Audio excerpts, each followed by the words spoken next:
नमस्कार, आप देख रहे हैं मारवाड़ न्यूज। मैं योगेंद्र सिंह चौहान।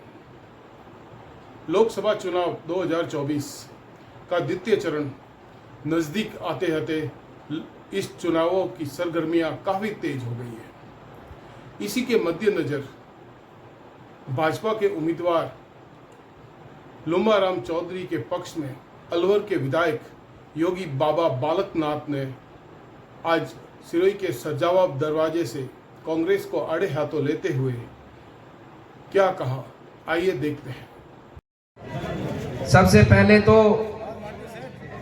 इस देश के भाग्य विधाता जो आप सभी, जिसमें माताएं हैं, बहनें हैं, बुजुर्ग हैं, युवा साथी हैं, मैं आपकी सबकी सादर उपस्थिति को प्रणाम करता हूं, आपको नमन करता हूं। मंच पर विराजमान हमारे यहाँ से मंत्री श्री ओटाराम देवासी जी का हमारा बहुत गहरा रिश्ता है,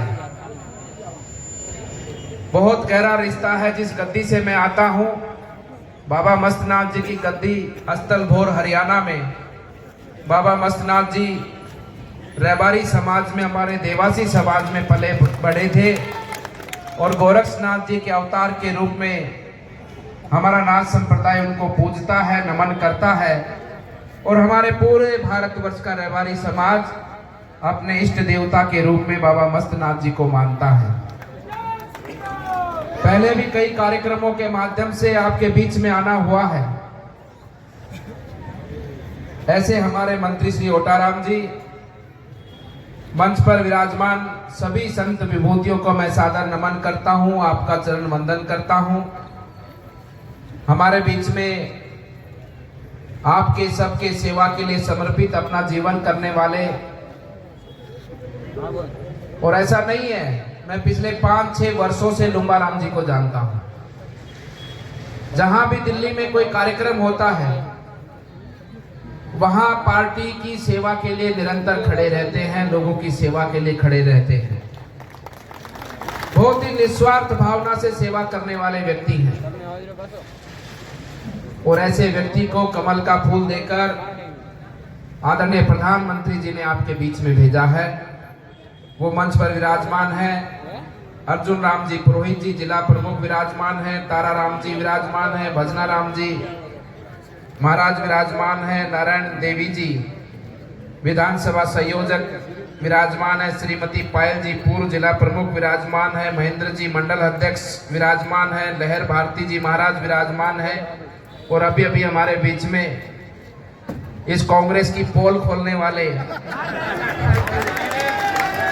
कांग्रेस की लुटिया को डुबोने वाले, इन चोरों को उजागर जनता के बीच में करने वाले ऐसे हमारे विधायक, पूर्व विधायक श्री राजेंद्र गुड़ा जी पधारे हैं। ये हमारे पड़ोसी है, वैसे तो देखा जाए तो पड़ोसी है हमारे, लेकिन इन्होंने इस कांग्रेस के भ्रष्टाचार को न केवल राजस्थान, पूरे देश में उजागर किया है। मैं इनको भी प्रणाम करता हूं, इनका अभिनंदन करता हूं। ये मेरा परम सौभाग्य कि आज हनुमान जयंती के शुभ अवसर पर मुझे आप सभी हनुमान भक्तों के दर्शन करने का सौभाग्य मिला है, क्योंकि यहाँ पर मुझे अच्छे से ध्यान है कि इस पंडाल में जो ऊपर खड़े हैं, जो सामने सुन रहे हैं, सभी लोग राम भक्त है, हनुमान भक्त है और जो भगवान का भक्त होता है, भगवान उसकी अंतरात्मा में वास करता है। मैं आपकी आत्मा को प्रणाम करता हूँ, आप में भगवान श्री राम के दर्शन करता हूँ, उनके भक्त के दर्शन करता हूँ, आपको प्रणाम करता हूँ। बंधुओं, हमारा बहुत सौभाग्यशाली जीवन है कि परमपिता परमात्मा ने हमें ऐसे कालखंड में मनुष्य जोनि में जन्म देकर इस धरा पर भेजा है। ऐसे इस अवसर पर हमें भेजा है कि आज हमारा ये समय, ये हमारा जीवन उस बात का साक्षी बन रहा है कि एक तरफ तो हमारा देश विकास के पथ पर आगे बढ़ रहा है और दूसरी तरफ भगवान रामलीला हमारे देश पर राज कर रहे हैं। हमारे राजा राम अपनी गद्दी पर विराजमान हुए हैं। हमारे राजा राम हमारी गद्दी पर, अपनी गद्दी पर विराजमान हुए हैं और उन सब के पीछे कोई खड़ा है तो भारत की जनता खड़ी है, आप सब लोग खड़े हैं। यह आपकी वोट की ताकत है। जिस ताकत के माध्यम से आज 500 वर्षों का वनवास काटकर भगवान रामलला अपने आसन पर विराजमान हुए हैं। हम सब कार्यकर्ता, हमारी पार्टी के कार्यकर्ता, हमारे नेता जो आज इस दुनिया को छोड़कर चले गए और जो आज वर्तमान में है, हम गली गली गए, घर घर गए, लोगों से समर्थन मांगा, लोगों से आशीर्वाद मांगा और लोगों को ये वचन दिया कि आप हमें समर्थन दें, आशीर्वाद दें, हम राम मंदिर बनाएंगे, हम धारा 370 तोड़ेंगे, हम घर घर नल पहुंचाकर, जल पहुंचाकर राजस्थान की और पूरे देश की जनता की सेवा करेंगे। आपने 2014 में वो ताकत नरेंद्र मोदी जी को दी, 19 में उससे बढ़कर दी और उसका प्रमाण है कि आज रामलला का आशीर्वाद हम सबको मिल रहा है। आज देश अखंड और एकजुट हुआ है। धारा 370 तोड़कर हमारे देश को अखंड और एकजुट किया है, तो दूसरी तरफ हमारे भारत के अंदर हमारे गांव में रहने वाले बुजुर्ग, हमारी माताएं बहनें, उनको ये नहीं पता था कि योजना क्या होती है। क्या होती है योजना? गांव में हमारे बुजुर्गों को, हमारे किसानों को, हमारी माताओं को, बहनों को ये पता ही नहीं होता था योजना क्या होती है। जो कुछ पढ़े लिखे लोग होते थे, रेडियो सुनते थे, अखबार पढ़ते थे, वो लोग सुनते थे, अखबार में दिखते थे कि योजना फला फला योजना कांग्रेस सरकार ने लागू की है, और वो सुनकर बाद में चर्चा करते थे कि योजना इसलिए बनती है कि नेता और अफसर मिल बांट कर खा लेंगे, योजना हमारे घर तक, हमारे गांव तक नहीं पहुंचेगी। वो समय भी आप सबको याद होगा। ये पेंशन योजना, राशन वितरण योजना, ये कोई 14 के बाद में नहीं चली है, पहले से चलती आई है। वो समय भी आपको याद होगा। प्रधानमंत्री आवास योजना, ये 2014 के बाद में नहीं, उससे पहले से चलती आई है। लेकिन पहले प्रधानमंत्री आवास योजना में किसी का आवास बनता था तो उसको प्रशासन के अधिकारियों को, नेताओं को जितना उसका पैसा आता था उसमें आधा पैसा उसको देना पड़ता था, तब जाकर उसको 20, 25, 30 हजार मिलते थे। और जितने इस योजना के चलने के बाद में प्रधानमंत्री आवास बने हैं, उससे कईयों गुना संख्या में अधिक प्रधानमंत्री आवास पिछले 10 सालों में बने हैं। पेंशन की योजना के बारे में भी आप सब जानते हैं। उस समय पर 200-250 रुपए जो मिलते थे, 200-250 रुपए जो कर्मचारी लेकर गांव में आता था मनी ऑर्डर के रूप में, और जो बुजुर्ग मनी ऑर्डर के रूप में उससे पैसे लेता था, अंगूठा दस्तखत करता था, वो उसके 250 रुपए में से उसको 150-200 रुपए ही देता था। उसको ये भी नहीं पता था कि सरकार कितना पैसा भेजती है। अगर वो पूछ लेता था, और उसको अगर पता होता है कि अगर तेरे 300 रुपए आते हैं और उसमें से 50 रुपए इसने रख लिए हैं, उसकी पूछने की हिम्मत नहीं होती थी। उसको पता था अगर पूछ लूंगा तो अगली बार ये 200 मिले, ये भी नहीं आने के। सच्चाई है कि नहीं है? राशन वितरण, मुझे अच्छे से ध्यान है कि वो ताखड़ी के नीचे चुंबक चिपका के रखते थे कि नहीं? किसी को पता ही नहीं था कि कितना राशन सरकार भेजती है, कितना तुमको मिलता है। जो मिल गया वो राम का नाम, जितना दे दिया भाई उतना ही भला। अगर सवाल पूछ लिया तो अगली बार राशन कार्ड में नाम ही कट जाएगा। ऐसी व्यवस्था थी 2014 से पहले। व्यवस्था में परिवर्तन हुआ। आज जन जन तक योजनाएं पूछिए, बुजुर्गों को, महिलाओं को योजनाओं के बारे में पता लगा है कि ये योजना होती है। इस योजना के माध्यम से घर घर में रसोई सिलेंडर पहुंचता है। ये योजना होती है, इस योजना के माध्यम से प्रधानमंत्री आवास बनता है। ये योजना होती है, इसमें गरीबों के, महिलाओं के, माताओं के शौचालय बनते हैं। ये योजना होती है, इसमें किसानों को सम्मान निधि मिलती है। ये योजना होती है जिसमें भरपूर राशन मिलता है। ये योजना होती है जिसमें पेंशन मिलती है, और पेंशन का एक पैसा भी कोई नहीं चुरा सकता, सीधा खाते में पैसा मिलता है। ये परिवर्तन 2014 में आपकी वोट की ताकत से आया बंधुओं। इसलिए मैं आपसे कहना चाहता हूं, 14 का चुनाव भी महत्वपूर्ण था, 19 का चुनाव भी महत्वपूर्ण था, लेकिन उससे भी महत्वपूर्ण ये 24 का चुनाव है। इस 24 के चुनाव में ये भारत की जनता तय करेगी कि देश किस दिशा में आगे बढ़ेगा। जो पिछले 10 वर्षों में देश में काम हुआ है, उसको आगे ले जाने की सबसे बड़ी जिम्मेदारी आप सबकी है कि हम सबको इस काम को लेकर आगे बढ़ना है। जो आज देश ने सपना देखा है कि हमारा देश एक विकसित राष्ट्र बने। आज देश के युवाओं में जो उम्मीद जगी है, उस उम्मीद को पूरा करने का काम भारत के मतदाता करेंगे। इसलिए बंधुओं, कहना चाहता हूं कि जो संकल्प, जो उद्देश्य माननीय प्रधानमंत्री ने आप सबके बीच में रखा है, हमारा परम सौभाग्य कि ऐसे नेता हमको मिले हैं जिनकी नीति में, जिनकी सोच में, जिनके विचार में, जिनकी भावना में, जिनके दिन रात में, पल पल के अंदर देश की सेवा लिखी है, देश का भाव लिखा है, देश के लोगों को आगे बढ़ाने की भावना है और केवल देश के लोगों के लिए सोचते हैं। वो समय याद होगा आप सबको जब देश में आजादी की लड़ाई को लड़ा जा रहा था।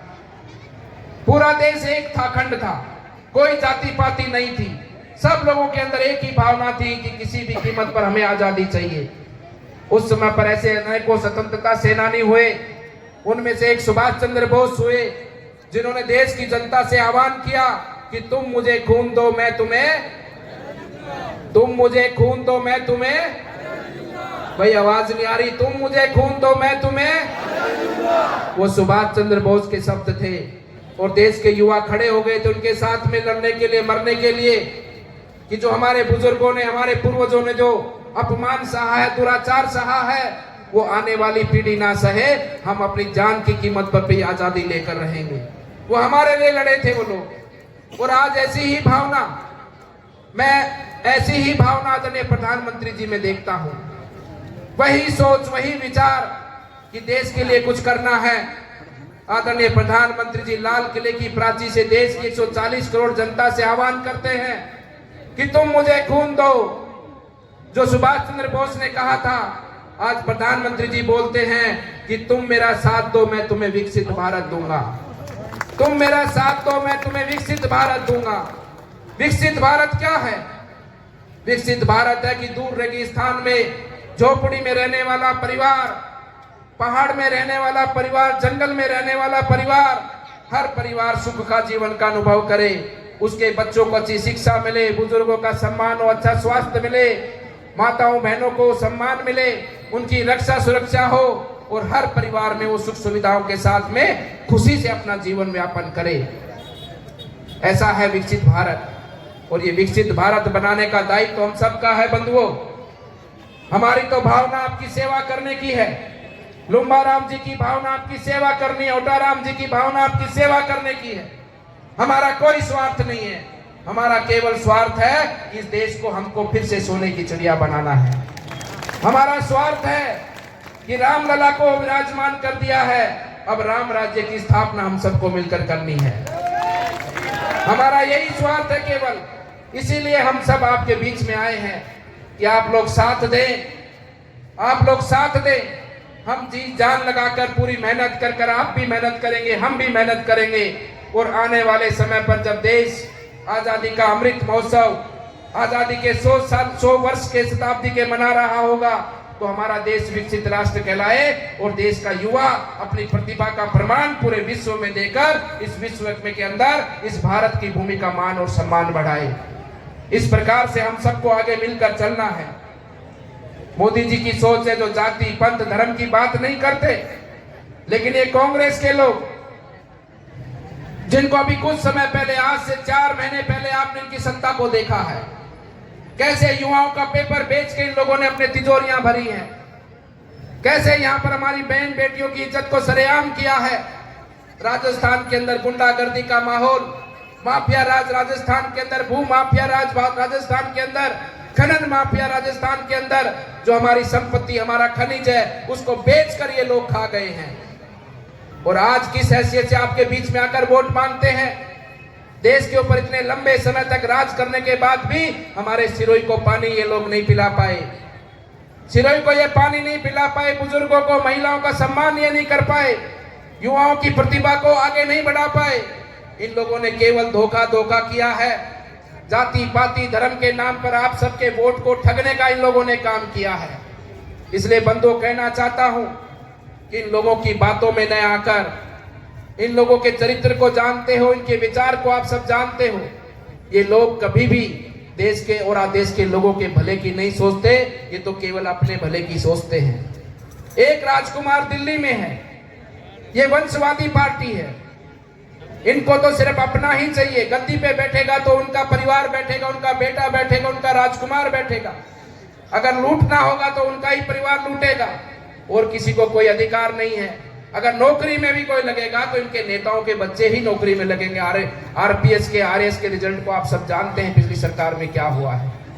और एक राजकुमार यहाँ आए हैं, एक राजकुमार यहाँ आए जोधपुर में, तो उनकी दाल गली नहीं, जोधपुर में दाल नहीं गली। 19 के अंदर खूब कोशिश करी गलाने की, लोगों ने 4 लाख वोटों से हरा दिया। क्योंकि दाल क्यों नहीं गली? क्योंकि दाल काली है। काली दाल कैसे गल सकती है? कांग्रेस की नीति में खोट, उनके विचार में खोट, उनकी पूरी दाल ही काली है। क्या सिरोही की जनता दाल गलने देगी? क्या गलने देगी क्या भाई? कांग्रेस की दाल गलने मत देना। अगर कहीं थोड़ी बहुत गल गई तो खाओगे तो दांत टूट जाएंगे, क्योंकि दाल में काली के साथ साथ में कंकर भी है, उसमें कंकर भी है उसमें। और कहीं ना कहीं आपने गटक लिया तो पेट का हजमा खराब कर देगी। इसलिए कांग्रेस की दाल को बिल्कुल गलने मत देना और हमारे लुम्बा राम जी को भारी बहुमत से विजयी बनाना। और मैं आपसे कहना चाहता हूं, ये कांग्रेस जो जाति की, धर्म की बात करती है, राजस्थान में जो घटनाएं पिछले समय पर हुई, तुष्टीकरण की राजनीति को जिस प्रकार से बढ़ावा दिया गया, जयपुर की घटना आप भूले नहीं होंगे, उदयपुर की घटना आप भूले नहीं होंगे कि किस प्रकार से हमारे राम भक्त का इन्होंने सर गला काटकर उसकी निर्मम हत्या की है। जयपुर के अंदर एक संप्रदाय विशेष का व्यक्ति जो एक्सीडेंट में मारा जाता है, क्या अधिकार है इनको कि राजस्थान की कमाई का पैसा 50 लाख रुपए उसको अनुदान में ये लोग देते हैं। इतनी बहन बेटियों की इज्जत लूटी गई, इतने लोगों को निर्मम मारा गया, उनको एक पैसा नहीं, और एक संप्रदाय विशेष के लोगों को 50-50 लाख रुपए लोग उसके घर पे जाकर देके आते हैं। एक गो तस्कर हमारे अलवर में मारा गया और वो भी दूसरे स्टेट में जाकर किसी ने उसको मार दिया, ऐसा लोग बताते हैं। उसके घर पर गए हैं मुख्यमंत्री जी, उसके खिलाफ में 10 मुकदमे हैं गो हत्याओं के, गो तस्करी के, और उसमें घर पे जाकर उसको 25 लाख रुपए मुआवजा देकर आए हैं। ऐसे भले मानस है आपके मुख्यमंत्री जो पूर्व में थे, ऐसे व्यक्ति का साथ दोगे आप? इसलिए बंधुओं, हम सबको अपने देश के लिए कुछ करना है, देश को आगे लेके जाने के लिए कुछ करना है। हमारी सबसे बड़ी भूमिका इस देश को आगे ले जाने की। और एक तरफ मोदी जी हैं जो जाति पाति धर्म की बात नहीं करते, उनकी योजना हर समाज के व्यक्ति को, हर धर्म के मानने वाले व्यक्ति तक पहुंचती है। हमारी भी सेवा भावना, हमारे देश के 140 करोड़ लोगों की सेवा करना है, जिसमें सब जाति धर्म के लोग आते हैं। कांग्रेस की तरह हमारा विचार नहीं कि वो देखते हैं कि किसने टोपी पहनी है, किसने जनेऊ पहनी है, किसने माला पहनी है। हम सिर्फ देखते हैं तो ये भारत का नागरिक है और ये गरीब व्यक्ति है, इसको भारत की योजनाएं पहुंचनी चाहिए, इसके घर में भी विकास हो, इसके बच्चों को भी अच्छी शिक्षा मिले, इसके बुजुर्गों को भी अच्छा स्वास्थ्य मिले। कभी कांग्रेस की सोच नहीं रही कि यहाँ सिरोही के अंदर भी मेडिकल कॉलेज खुले। ये प्रधानमंत्री जी की सोच है कि 1 डिस्ट्रिक्ट 1 मेडिकल कॉलेज, जो आज हमारे सिरोही के अंदर खुल रहा है। इसलिए बंधुओं, इस विकास को ले जाने की आगे की जिम्मेदारी हम सबकी है। आने वाली 26 तारीख को मेरा आपसे निवेदन है कि आप वोट डालने जाएंगे? जाएंगे? सब जाएंगे ना? कितने लोगों को साथ लेकर जाएंगे ये बताओ? अरे 2 हाथों में 10 उंगलियां भाई, एक के साथ 10 और 10 के साथ फ्री कितने? 10 के साथ में 30 फ्री कितने? और 5 मेरी तरफ से, 10 मेरी तरफ से और फ्री, तो टोटल कितने हो गए? 50। कितने हो गए? 50 व्यक्तियों को एक व्यक्ति लेकर जाएगा वोट डलवाने के लिए। जाएगा कि नहीं जाएगा? जाएंगे कि नहीं जाएंगे? भाई इधर वाले क्या बात, आपका वोटर कार्ड बंगाल का है क्या, कहाँ का है? यही का है ना, यही का है ना? जाएंगे ना सब लोग? एक व्यक्ति 50 लोगों को लेकर जाएगा और आदरणीय लुम्बा राम जी को भारी बहुमत से विजयी बनाकर लोकसभा में भेजकर, और यहाँ पर सिरोही की जनता को, ये आप भी भली भांति जानते हैं कि अगर कोई पानी ला सकता है तो कौन ला सकता है? आप ही बता दो। पानी अगर कोई पिला सकता तो नरेंद्र मोदी पिला सकता, जिस पर पूरी दुनिया विश्वास करती है। इन झूठे चोरों को ऊपर, आज इन लूटने वालों के ऊपर कोई विश्वास नहीं करता। अगर कोई कमिटमेंट का, कोई वादे का पक्का है, किसी की कोई गारंटी है, तो वो केवल और केवल किसकी है? किसकी है? तो इसलिए मेरे साथ बोलो, अब की बार, अब की बार, अब की बार, फिर एक बार, फिर एक बार। अब मेरे साथ जो